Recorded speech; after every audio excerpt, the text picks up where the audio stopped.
Сәлам дуслар, эфирда мин Лилия, димәк хәзер барлык яңалыкларны да сөйләячәкмен. Шоу без тапшыруын башлыйбыз.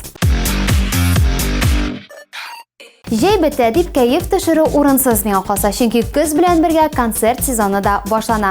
Сезон ачылышы солянкасы 26 сентябрь көнне Уникс концертлар залында үтәчәк. Раяз Фасыйхов, Алсу Азат Фазлыевлар, Чәчкән, Эльмира Сөләйманова, Хәмдүнә Тимергалиева һәм башка бик күп артистлар бер сәхнәдә җыелачак.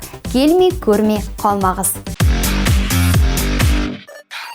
Радик Юлиакшин турында беренче китап дөнья күрде. Аның авторы Рәхимә Валиуллина. Автор Радик һәм аның командасы белән таныш икән. Бүгенге көндә популяр җырчы турындагы китап башкорт һәм татар телләрендә язылган.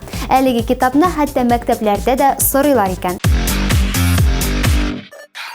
Бу көннәрдә җырчы Чәчкә белән аның тормыш иптәше Ирекнең бергә торуларына 6 ел булды. Чәчкә бу турыда үзенең Инстаграмында хәбәр итте.